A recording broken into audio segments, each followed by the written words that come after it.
आज की स्टोरी है मूर्ख राजा और चतुर मंत्री की कहानी।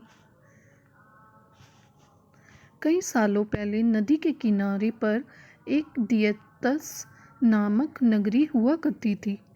इस नगरी में शासन करने वाला राजा बहुत ही मूर्ख था।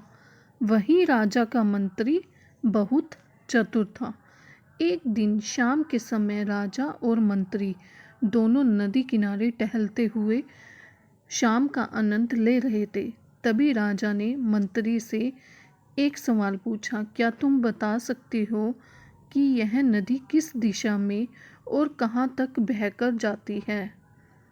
मंत्री ने राजा को तुरंत जवाब देते हुए कहा कि यह नदी पूर्व की दिशा में बहती है और यह पूर्व देश तक जाती है। इस पर राजा ने कहा कि वह नहीं चाहता कि हमारे देश का पानी पूरब के देशवासी इस्तेमाल करें। राजा ने मंत्री को नदी का पानी रोकने के लिए दीवार खड़ी करने का आदेश दिया। तभी मंत्री ने राजा से कहा कि ऐसा करने पर हमारा ही नुकसान होगा। राजा ने गुस्से में कहा कि पानी हमारा है और पूरब देश वाले मुफ्त में इसका इस्तेमाल कर रहे हैं और तुम बोल रहे हो कि हमारा ही नुकसान होगा। इसमें हमारा कुछ नुकसान नहीं होगा। तुम जल्दी से जल्दी नदी में दीवार बनवाने का काम शुरू कराओ। मंत्री राजा की आज्ञा का पालन करते हुए कारीगरों को बुलाता है और नदी के पास दीवार बनाने को काम करवाता है। नदी में दीवार बनाने का काम तेजी से चलने लगा और कुछ दिनों में दीवार बनकर तैयार भी हो गई।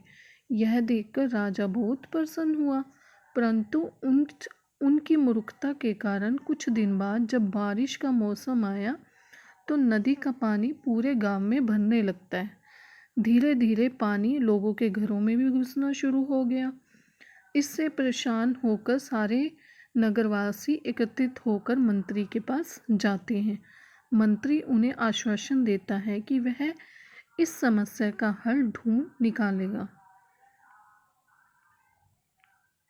लोगों की परेशानी सुनकर मंत्री समाधान निकालने के लिए एक योजना बनाता है। उन्होंने राजमहल में समय को बिताने के लिए घंटा बजाने वाले शख्स को इसमें शामिल किया। वह समय के अनुसार घंटा बजाता था, जिसमें लोगों को समय पता चलता था। मंत्री ने उसे कहा कि आज तुम प्रति घंटे की बजाय हर आधे घंटे में घंटा बजाना। इस आदमी ने मंत्री ने जैसा कहा वैसा ही कर दिया। इससे जब सुबह के 3 बज रहे थे तो उसने 6 बार घंटा बजाया। 6 घंटे सुनकर राजा और सभी नगरवासी को लगा कि 6 बज गए हैं और सुबह हो गई है। राजा उठकर बाहर जाता है तो वहाँ मंत्री पहले से मौजूद होता है। बाहर अंधेरा देखकर राजा मंत्री से पूछता है कि अभी तक सूर्योदय क्यों नहीं हुआ है। राजा के सवाल का जवाब देते हुए मंत्री ने कहा, महाराज, प्रातःकाल हो चुकी है पर हमने पूर्व दिशा वालों के यहाँ पानी को जाने से रोक दिया है, तो शायद इसलिए उन्होंने हमारे यहाँ सूर्योदय की रोशनी को आने से रोक दिया है। इसलिए सूर्य उदय तो नहीं हुआ है पर हमारे देश तक रोशनी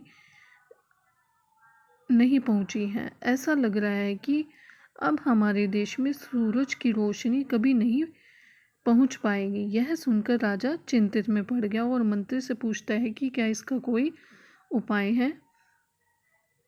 तब मंत्री उत्तर देता है कि महाराज, अगर आप नदी का पानी छोड़ देते हैं तो हो सकता है कि वो भी सूरज को छोड़ दे।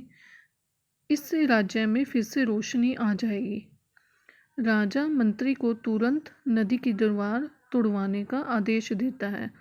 मंत्री कारीगरों को नदी पर ले जाकर उन्हें दीवार तोड़ने के लिए कहता है।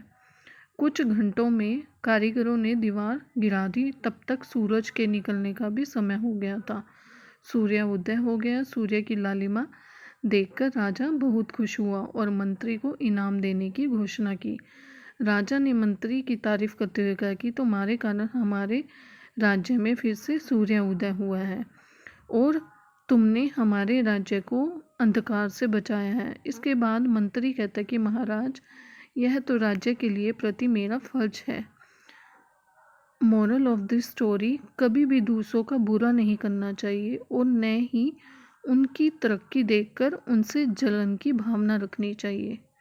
Thank you friends for watching this video.